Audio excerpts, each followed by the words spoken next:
In the quiet town of Ashton Mills, Pennsylvania, the state's most dangerous motorcycle gang made a fatal mistake. When they decided to harass a blind mother at Stewart's corner market, they had no idea they were about to face a Marine lieutenant's fury, a son who'd make them regret ever threatening his family. Some mistakes you only make once. And the Black Wolves were about to learn their last lesson. Quick pause before we continue. Tell us where in the world are you watching from. If you're enjoying these stories, make sure to hit subscribe.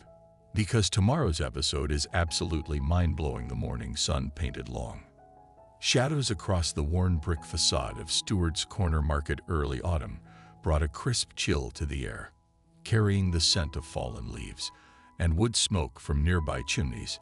Jenny Sullivan's white cane tapped rhythmically against the sidewalk as she approached the store's entrance, her movements confident and precise despite her blindness. At 45, Jenny had mastered the art of independence, learning to navigate her world through sound, touch, and memory. In the 10 years since losing her sight, her dark glasses caught the morning light as she reached for the door handle, finding it exactly where it had been for the past 2 decades.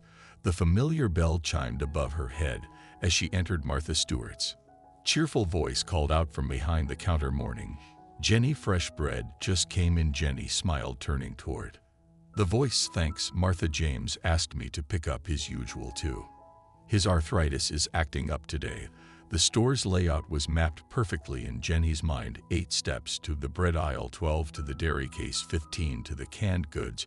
She moved with practiced ease, her cane occasionally touching the shelf corner for confirmation. Outside, the rumble of motorcycles shattered the morning quiet inside the store. Conversation stopped. Jenny heard shopping baskets being sat down, footsteps hurrying toward the back of the store. She felt the change in air pressure as the door opened, heard the heavy tread of boots on linoleum. Well, a growly voice drawled. Looks like everyone's doing their morning shopping. Martha's voice carried a tremor Jenny had never heard before. Axel stores still closed for inventory. Funny, the man called Axel replied, his boots scraping. Closer sign says open, and here I see customers already inside. Jenny continued selecting her items, keeping her movements deliberate and calm. Her acute hearing picked up at least 3 more sets of footsteps spreading through the store. The smell of leather and motor oil grew stronger. Lady, a different voice called out closer to Jenny, you might want to finish up and head home. Wouldn't want any accidents. Jenny turned toward the voice, her stance steady. The only accident would be assuming I'm afraid of cheap intimidation. The silence that followed carried weight. Footsteps approached slowly. You got a mouth on you, Axel said. Maybe you don't understand who we are. The Black Wolves, Jenny replied calmly. Been terrorizing small businesses for protection money. But you're not the first bullies this town's seen. A hand grabbed Jenny's arm. She didn't flinch. You're either brave or stupid, Axel growled. Being blind doesn't give you a free pass to disrespect us.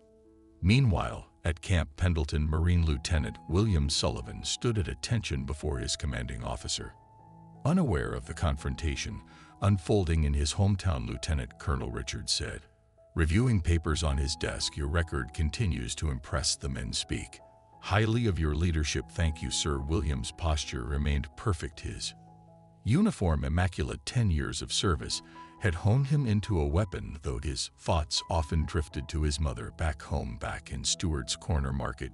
Jenny pulled her arm free with surprising strength. Respect is earned, she said, clearly not taken through fear. Boss. Another voice cut in. Hunter, by the door. We got company. Old man Mitchell's watching from across the street. Axel's leather creaked as he moved closer to Jenny. This isn't over. Your blindness won't protect you forever. Time to learn how things work in Ashton Mills. Now I know exactly how things work, Jenny replied. And you should know some people aren't worth threatening. The motorcycles roared to life outside, their thunder fading gradually into the distance. Martha hurried over to Jenny, her heels clicking rapidly on the floor. Jenny, are you all right? I should have called the police. They wouldn't have come, Jenny said quietly. Not with Chief Collins in their pocket. She reached into her bag, finding her phone by touch. Her fingers moved over the familiar buttons, dialing a number she knew by heart. In California, William's phone vibrated in his pocket. During the briefing, he'd set a special pattern for his mother's calls. 3 short, 2 long, his spine stiffened. "Imperceptibly, sir," he interrupted. "Request emergency leave." Colonel Richards looked up sharply. No, the change in his officer's demeanor granted family emergency protocol.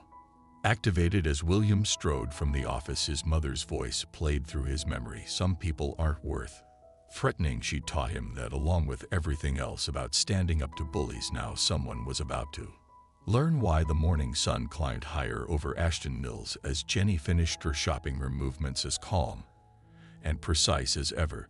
But something had changed in the air. Attention, a sense of approaching storm. The black wolves had made their first move, but they had no idea what forces they just set in motion. Lieutenant William Sullivan's fingers flew across his phone as he strode through Camp Pendleton's corridors.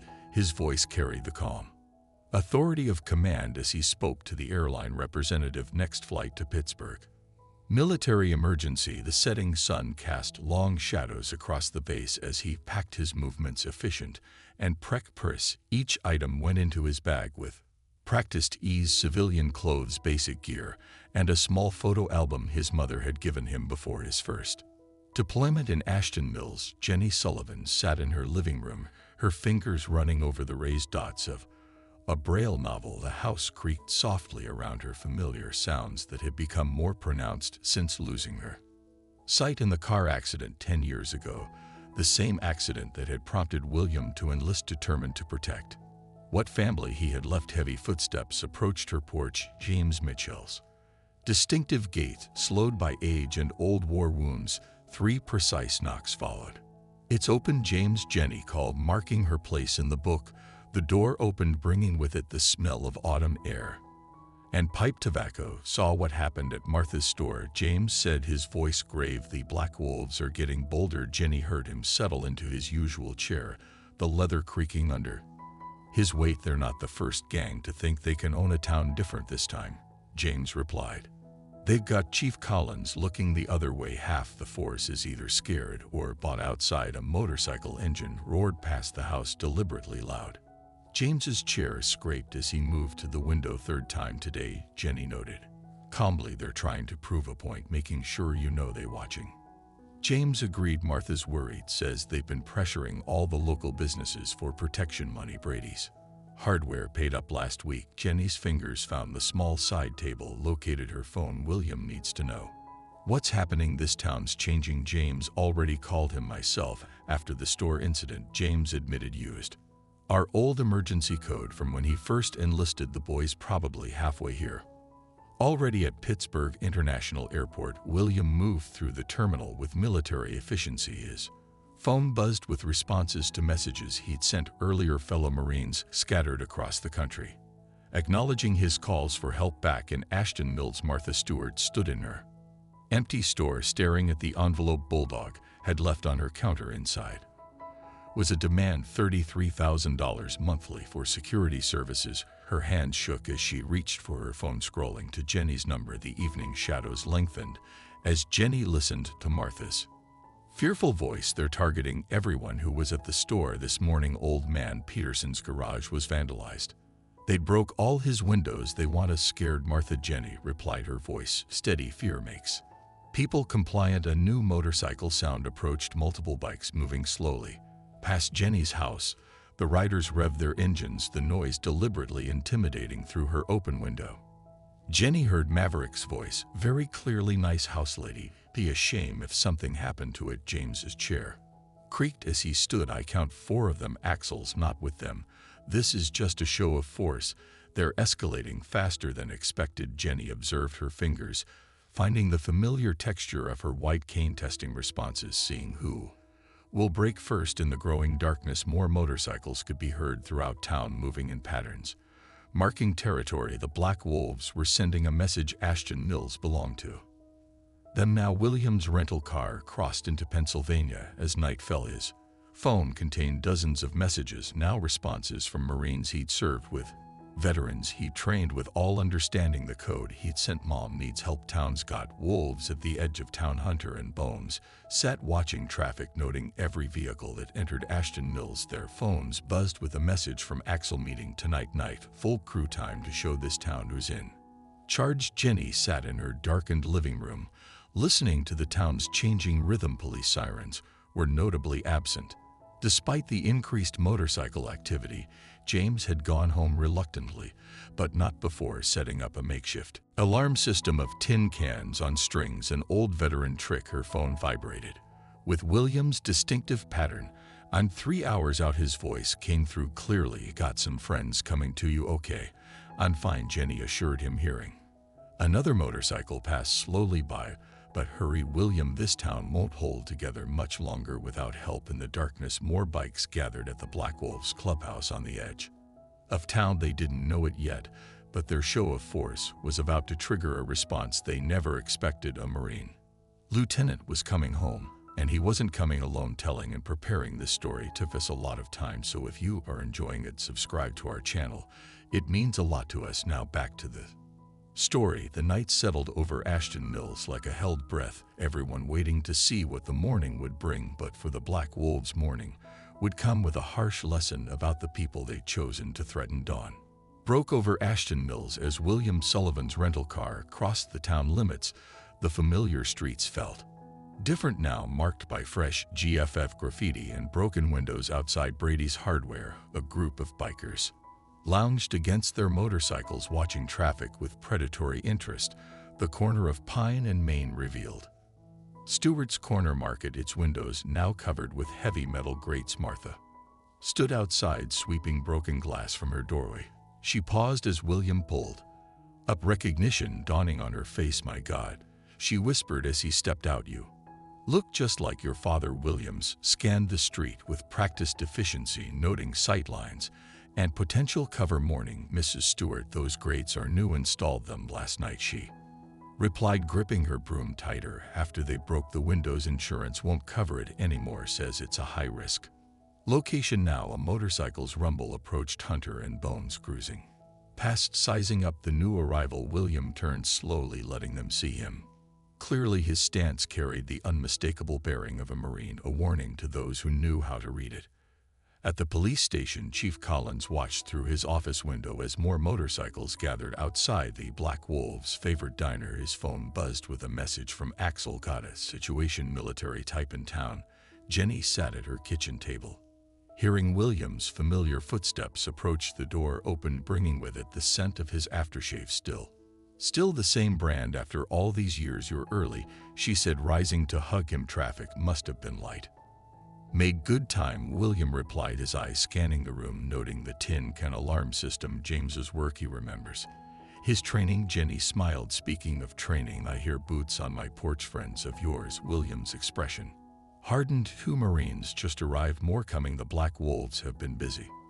While I was gone outside, 2 men in civilian clothes but military haircuts took up casual positions, appearing to chat while actually establishing a protective perimeter through the window.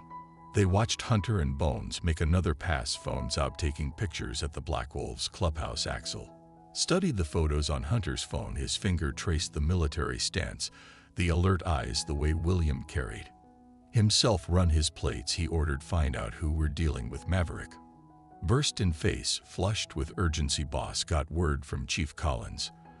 That new guy, he's Jenny Sullivan's son, Marine Lieutenant, decorated combat record." Axel's face darkened. "The blind lady from the store. Why wasn't I told? She had military family. Gets worse," Bulldog added, checking his phone. "Local vets are talking, words spreading through their networks. They know him, respect him, and they're not happy about what's been happening in town." Through the morning, more unfamiliar vehicles arrived in Ashton Mills, pickup trucks and SUVs carrying men with military bearing. They spread through town, casually stopping at diners, garages, and stores, appearing to just pass through while actually establishing presence. James Mitchell's house became an informal gathering point. Veterans from 3 wars sat in his living room drinking coffee, sharing information. Their voices carried years of combat experience as they discussed the situation. Times changed. James Explained to the group, Chief Collins lets the Black Wolves run wild. Good officers got pushed out, replaced with ones who will look the other way. William stood by the window watching another group of bikers cruise past. They're mapping our movements, he observed, counting numbers, assessing threat. Let them, one of the newly arrived Marines said quietly. They think they're watching us. They don't realize we're setting up a perimeter. At Stewart's market, Martha served coffee to a group of veterans who'd stopped in their presence, kept the usual morning harassment away, giving her the first peaceful opening hours in weeks, and Jenny moved through her morning routine with characteristic precision, but now accompanied by the subtle sounds of protection boots shifting on her porch, quiet conversations through earpieces, vehicles occasionally passing by her house. In the police station, Chief Steve Collins made another call to Axel. This is getting complicated. These aren't just random vets passing through. This is organized. Handle it. Axel snapped. That's what we pay you for. You don't understand, Collins insisted. These are combat veterans, special forces types. They know what they're doing, and Sullivan's got a reputation. He's not someone you want to push. The morning sun climbed higher as tension built in Ashton Mills. The Black Wolves had grown used to ruling through intimidation, but now they faced something different. Trained warriors who understood real combat, led by a Marine lieutenant who'd learned warfare in the world's deadliest places. Axel stood outside his clubhouse, watching another truck full of veterans drive past his territory. Was being infiltrated. His control challenged all, because they'd threatened one blind woman, but pride and reputation were at stake now. The Black Wolves couldn't back down without losing face. In Jenny's kitchen, William cleaned his coffee cup with military precision. They'll make a move soon, he said quietly. Axel can't let this challenge go unanswered. Jenny's fingers traced the familiar patterns of her kitchen table.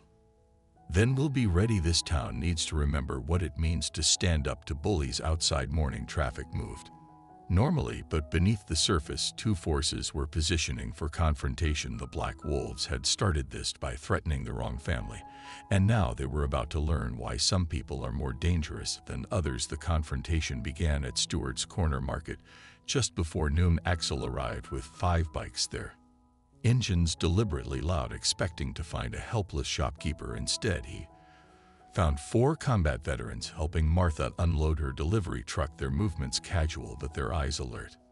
"Store's closed to you," Martha called out, her voice steady.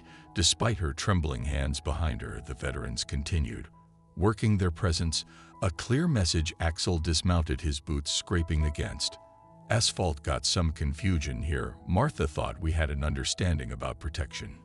Payments understandings change," she replied, gripping her clipboard tighter. "Don't need your kind of protection anymore." More motorcycles arrived, filling the parking lot with chrome and leather. Through the store's window, customers watched tensely, among them Jenny. Sullivan stood near the counter, her acute hearing painting a clear picture of the scene outside last morning. Axel growled, stepping closer. "You don't want to make enemies of the Black Wolves." One of the veterans straightened, boxes still in his arms. His voice carried the quiet authority of someone used to combat. "Think you've got that backwards, friend. This lady's under our protection now." William's truck pulled up, followed by 2 more vehicles carrying Marines. He stepped out unhurried, studying the scene with tactical precision. "Problem here, Mr. Stewart?" "No problem," Martha answered firmly. "These gentlemen were just leaving." Axel's hand twitched toward his jacket, but he froze as he noticed the veteran's subtle shifts in stance. These weren't civilians who could be intimidated. These were men who'd faced real violence and knew how to respond. Inside the store, Jenny moved carefully between aisles, using sound to track movements and tension. She heard the subtle changes in breathing, the shift of feet on pavement, the almost imperceptible sound of weapons being quietly readied. Chief Collins's patrol car rolled up, lights off. He stepped out, trying to project authority he no longer truly held. "Need to clear this gathering.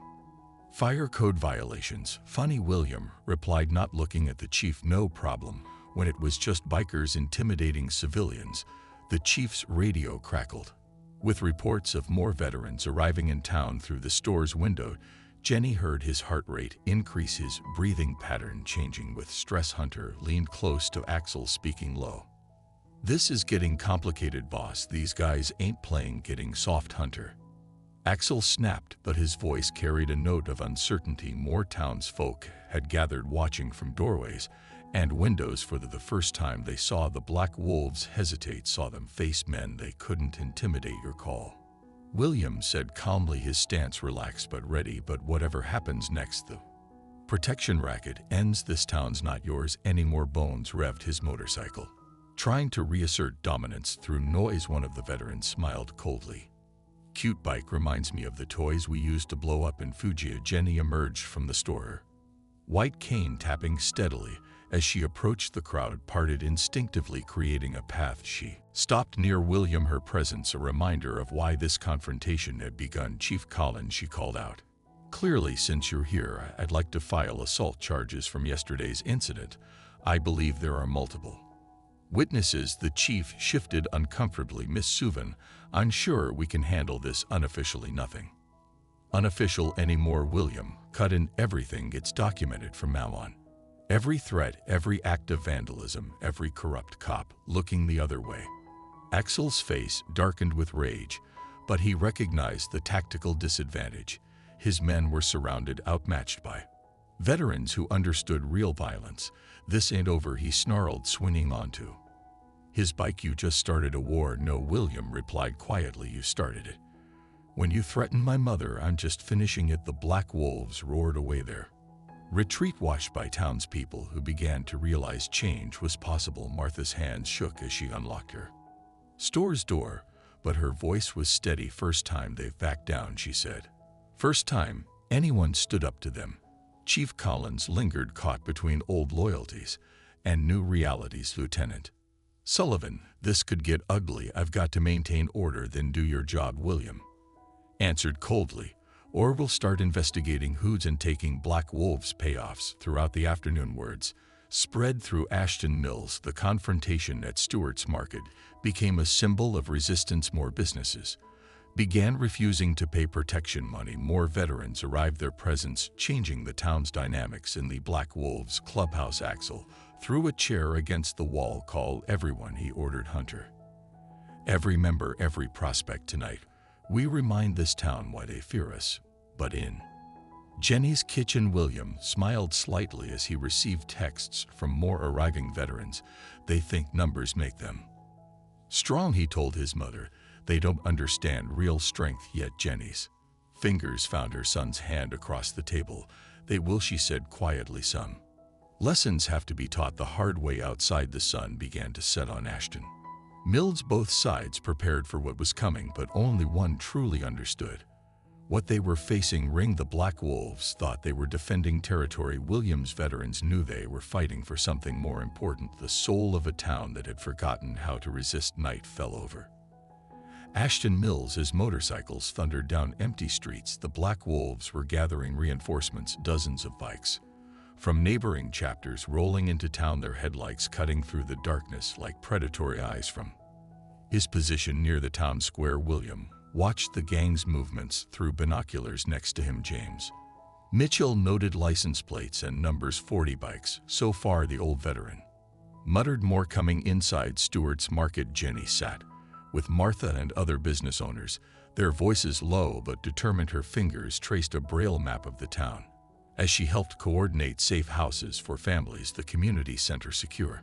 Martha reported veterans have it set up for emergency shelter if needed. "They're trying to scare us with numbers," Jenny said calmly, her acute hearing catching the distant rumble of more arriving motorcycles. "But fear only works if we let it." At the police station, Chief Collins stared at the stack of protection money on his desk.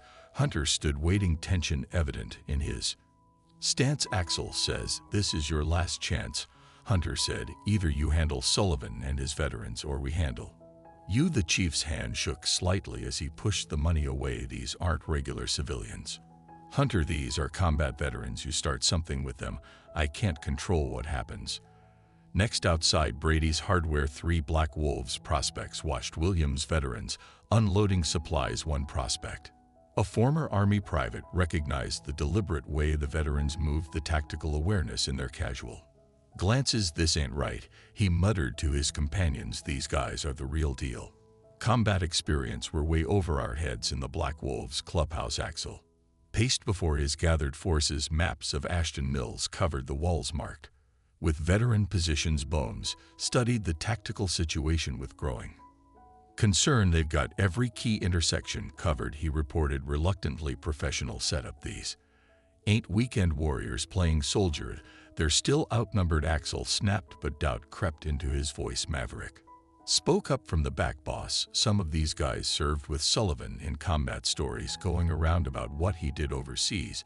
Maybe we should what Axel whirled on him. Back down. Show weakness we do that, we lose everything. Every town we control will think they can resist. At Jenny's house, William coordinated with his arriving veterans. Their voices carried years of shared combat experience as they discussed positions and tactics. Towns divided into two sectors, William explained, his finger tracing street layouts. Each team has designated response zones. We protect civilians first, contain any violence, prevent escalation. One veteran checking his radio looked up. Just like old times, Lieutenant, except now we're protecting home. Through her open window, Jenny heard Bulldog's motorcycle pass slowly by. Reconnaissance gathering intelligence. Her trained ear caught the subtle change in engine pitch as he paused, then continued. They're mapping our position, she said quietly. William, they'll target the weakest points first. No weak points, Mom, William replied, checking messages from his teams. Every position's covered, every sector secured. We learned this the hard way overseas. In the gathering darkness, more Black Wolves arrived, their bikes filling the roads with thunder. But throughout town, veterans moved with quiet efficiency, establishing defensive position, ice protecting key locations. Chief Collins sat in his patrol car, watching both sides prepare. His radio crackled with reports of gang movements, but he'd stopped passing information to Axel. 20 years of police work ended in corruption, and now he had to choose. At Stewart's market, Martha watched Black Wolves riders circle her store, but instead of fear, she felt something different. Veterans stood guard outside, their presence a shield against intimidation. Inside, her customers moved with new confidence. The prospect outside Brady's Hardware made his decision, removing his gang patches. He walked into the store. Need to talk to Lieutenant Sullivan, he told the veterans guarding the door. Got information about Axel's plans. Night deepened over Ashton Mills as both sides completed preparations. The Black Wolves had gathered nearly 100 riders, their bikes lining the streets like war machines, but William's veterans numbered over 60 now, each one combat experienced, positioned strategically throughout town. In her kitchen, Jenny prepared coffee for the men guarding her house. Her movements were precise, untroubled by darkness. She'd learned to navigate years ago. They're scared, she said, hearing the changing patterns of motorcycle movements. Not just angry anymore, they're realizing what they're really facing. They should be scared, William replied, checking his phone as more veterans reported ready. They thought numbers and intimidation made them powerful. They're about to learn what real power looks like. Outside, the autumn night carried a hint of winter's approach. Both sides waited for the spark that would ignite this powder keg. The Black Wolves had started this thinking they were the predators. Now they were about to learn they'd become the prey. Axel stood outside his clubhouse, watching his gathered forces. He built his power through fear and violence. But now he faced men who understood real combat, led by Marine Lieutenant protecting his family. The night would end in either victory or destruction. No backing down, he told his assembled riders. Tonight, we take back our town. But in the darkness, William's veterans smiled grimly. They'd fought in places where survival depended on skill and brotherhood, not numbers. The Black Wolves were about to learn why you don't threaten a Marine's family, especially one who'd learned warfare in the world's harshest battlegrounds. The first shots weren't fired with guns, but with fear. Axel sent his forces through Ashton Mills in waves. Dozens of motorcycles roaring down residential streets. At 3 o'clock in the morning, windows rattled, car alarms blared, children woke crying. The Black Wolves wanted to show the town that numbers meant power they didn't expect. The response they got at every major intersection, veterans stood ready as bikes approached. Bright spotlights suddenly blazed, temporarily blinding riders. Police barriers appeared from side streets, strategically channeling motorcycle traffic. That's the thing about bullies, William spoke quietly into His radio watching from his position near the town square, they mistake noise for strength. The Black Wolves formation broke apart their planned show of force. Dissolving into confusion, 3 riders temporarily blinded by lights lost control on a curve. Veterans were there instantly providing medical aid even to their opponents. Jenny sat in her kitchen monitoring radio traffic, her acute hearing picking up subtleties and voice patterns. They're scattered, she reported, losing coordination. Eastern Group is isolated from main force at the police station. Chief Collins made his choice. He reached for his radio, but instead of warning Axel, he contacted state police, requesting assistance in Ashton Mills. Multiple reports of gang activity, dangerous driving, public disturbance. The Black Wolves regrouped near Stewart's Market, their frustration evident in revving engines and angry shouts. Axel arrived, his voice carrying over the noise. Spread out, take the side. Usual strategies, he's most dangerous now, Hunter warned. Cornered, humiliated streets show these military boys they can't. Bright lights suddenly flooded the area from rooftops and windows. Veterans had created interlocking fields of illumination.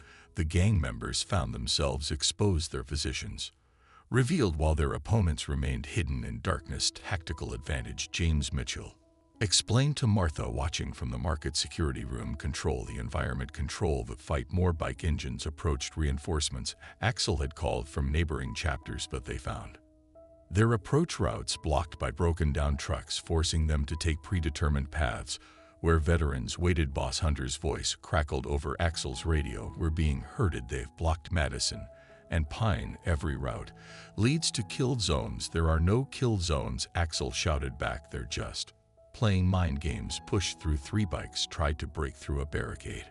Veterans responded with precise coordination, using their trucks to block escape routes. Within minutes, the riders found themselves surrounded, their engines quiet. Your choice, Williams' voice carried clearly in the night. Surrender your colors and leave town or face charges for tonight's damages. State police are already on their way. Through her open window, Jenny heard the change in the town's rhythm. Motorcycle engines were being switched off, boots scraped on pavement as riders dismounted. The sound of leather cuts being removed whispered through the darkness. 10 bikes down on Oak Street. Her voice guided the veterans through radio channels. Large group breaking formation on Maple heading east. They're starting to retreat. Axel's rage exploded as he watched his forces crumbling. He gunned his bike toward a barricade, expecting his men to follow. None did. The veterans waited calmly, their positions secure, their experience evident in their stillness.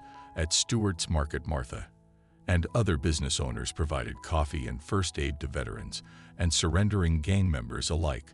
The night had turned not through violence, but through superior tactics and training. Were soldiers, one veteran explained to a young gang member as he bandaged his sprained wrist. We don't need to hurt you to beat you, we just need to be smarter. Chief Collins arrived at the market, his patrol car's lights off. He approached William slowly, his badge held out. State police are 10 minutes out. Figured you should hold this until they arrive. I don't deserve to wear it anymore. The sound of distant sirens grew stronger. More Black Wolves members removed their colors, recognizing the futility of their position. They'd come expecting to fight civilians, and instead they'd encountered military precision and tactical expertise. In the darkness, Axel found himself increasingly alone. Hunter approached him cautiously. Boss, we got maybe 20 guys still loyal. Rest have either surrendered or run. These vets, they're operating on a different level. Jenny's voice came through Williams' radio. Multiple engines starting up. Moving west sound pattern suggests they're leaving town. Axel's control is breaking through the night. More sirens approached. State police would find a situation already resolved, not through bloodshed, but through strategy and experience. The Black Wolves had brought numbers and intimidation. Williams' veterans had brought something more powerful: tactical knowledge and disciplined coordination. It's over, Axel, William called out, his voice carrying across the now quiet street. You've lost your army, lost your power, all because you thought threatening a blind woman made you strong. The night air carried the sound of more motorcycles departing, more colors being surrendered. The Black Wolves' attempt to reclaim their territory had become a lesson in real warfare, taught by men who'd learned it in the world's harshest classrooms. Jenny stood on her porch listening to the changing sounds of her town. Fear was being replaced by hope, intimidation by strength. The night wasn't over, but its outcome was already decided. The Black Wolves had started this fight expecting to face weak opposition. Instead, they encountered warriors who understood that true power comes not from causing fear, but from defending what matters. Axel revved his engine in the darkness, but the sound carried no authority. Now his gang was scattered, his power broken, all because he failed to understand one crucial truth. Some people are dangerous not because they love violence, but because they know how to end it. Dawn painted Ashton Mills in shades of gray as state police cruisers establish checkpoints at town limits. The night's confrontation had left its marks, scattered debris, tire tracks on lawns, the occasional broken window, but something else had changed too. People emerged from their homes without fear, gathering to help clean their streets. At Stewart's market, Martha served coffee to a mixed group of veterans and former gang members who'd surrendered their colors. Among them, Hunter sat quietly, his leather cut placed on the counter like a confession. Never meant for it to go this far, he told William, who stood watching.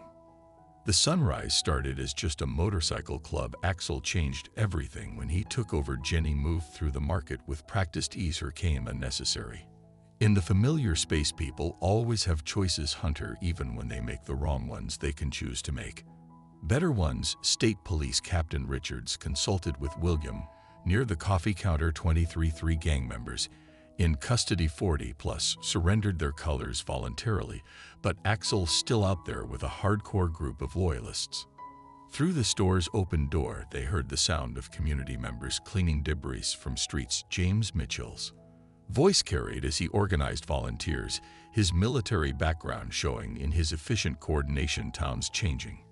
Martha observed, refilling coffee cups. First time I've seen people working together like this since before the Black Wolves came. Chief Collins arrived looking exhausted, but resolute. He'd spent the night helping state police identify gang members and documenting years of overlooked crimes. Got something you need to see, he told William, spreading photos on the counter. Axel got a cabin in the hills. These were taken yesterday. The photos showed stockpiles of weapons, not just normal gang arsenal, but serious firepower. Jenny's fingers traced the counter's edge as she listened to William's sharp intake of breath. He's not running, she said quietly. He's preparing for something worse. More former gang members arrived at the market, seeking to make amends. Some helped clean windows, others repaired damaged property. The transformation wasn't just in their actions, but in their bearing. Like men awakening from a long nightmare. Axel got maybe 15 diehards left, Hunter explained, pointing locations on a map, mostly ones with serious criminal records. They've got nothing to lose. State police helicopters passed overhead, searching the surrounding hills. Through the market's windows, they watched more townspeople joining the cleanup efforts. Women brought food for workers. Children helped gather debris. Elderly residents opened their homes for rest breaks. This is what community looks like, Jenny said, hearing the changing sounds of her town, not ruled by fear, but united by purpose. William received updates from his veterans who maintained their defensive positions. Axel's been spotted near the old lumber mill. He's gathering his remaining forces. He'll strike at what he thinks is our weakest point, one veteran observed. Tried to prove he's still powerful. Jenny's head turned slightly, her acute hearing catching a distant sound. Motorcycle engines, multiple bikes. They're in the hills, moving between locations, planning something. Captain Richards dispatched more units to patrol the outskirts. Former gang members who'd surrendered provided information about Axel's tactics. Is likely targets his nothing left to lose. He won't go down quietly. Through the morning, more evidence of the Black Wolves' criminal activities emerged. Chief Collins led state police to hidden storage units containing stolen goods, drugs, weapons. The scale of corruption began to reveal itself. Should have stowed this years ago, Collins admitted to Jenny. Got so tangled in it, couldn't see a way out. There's always a way out, Jenny replied. You just have to be brave enough to take it. At noon, William gathered his veterans for a strategy meeting. The street outside Stewart's market had become their informal headquarters. Maps covered tables as they analyzed potential threats. Axel's cabin is here, Hunter pointed. Underground bunker, multiple escape routes. He's been preparing for something like this for months. State police tactical units arrived coordinating with Williams veterans. The professionals recognized the military expertise at work, adapting their plans accordingly. Martha watched from her doorway as her store became a command center a year ago. She'd been paying protection money. In fear now, she was helping coordinate the defense of her town. "He'll come for you first," William told his mother quietly. "Try to finish what he started." Jenny's hands folded calmly in her lap. "He still doesn't understand. Threatening me was never about me. It was about this town, about right and wrong, about standing up to bullies." Through the afternoon, more former gang members arrived to help. Some had criminal records, violent pasts, but now they sought something different. Redemption started with small acts: cleaning streets, repairing damage, protecting neighbors.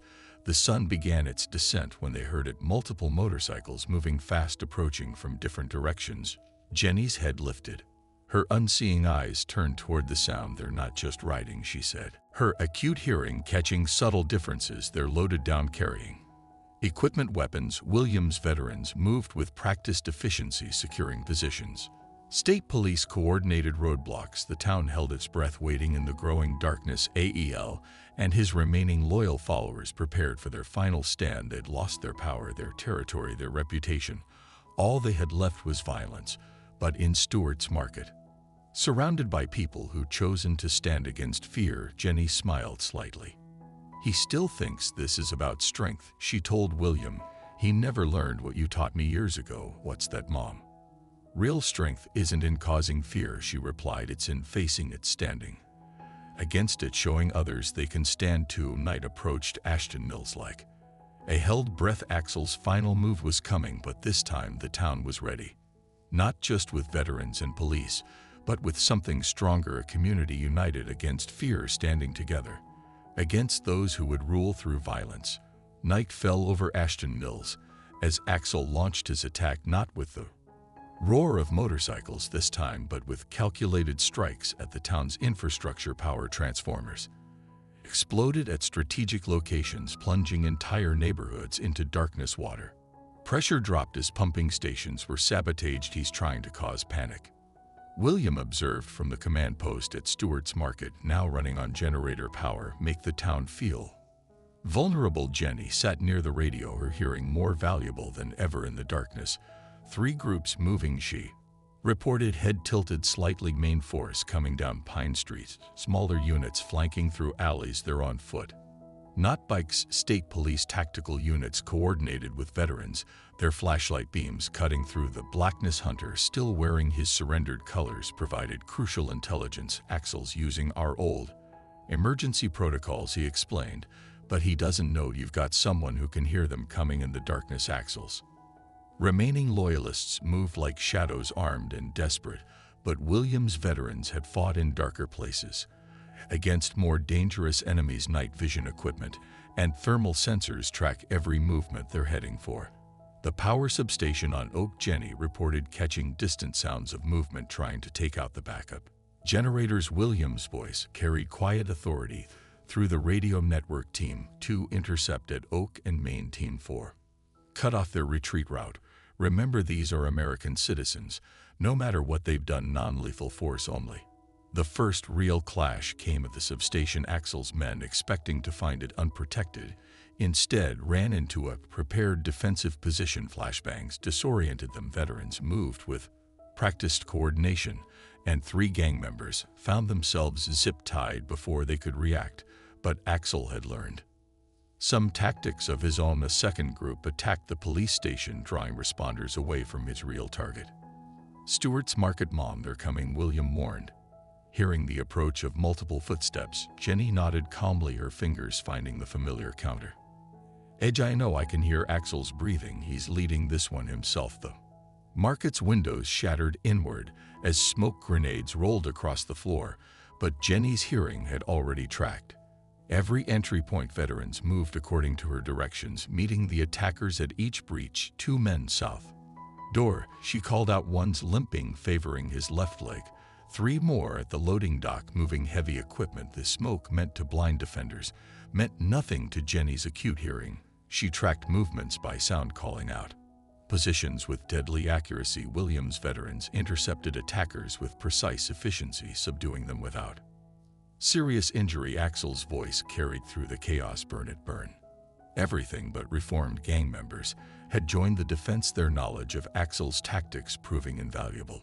They intercepted the firebombs, prevented the spread of flames, protected the town they'd once helped terrorize. You don't get to destroy anything else, Hunter shouted at his former leader.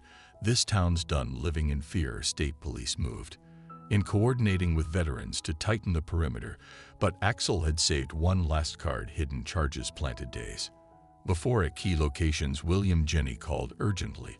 I hear timers, multiple devices, old mill, water tower, school, gymnasium. The race began, veterans and police racing to locate and disarm explosives.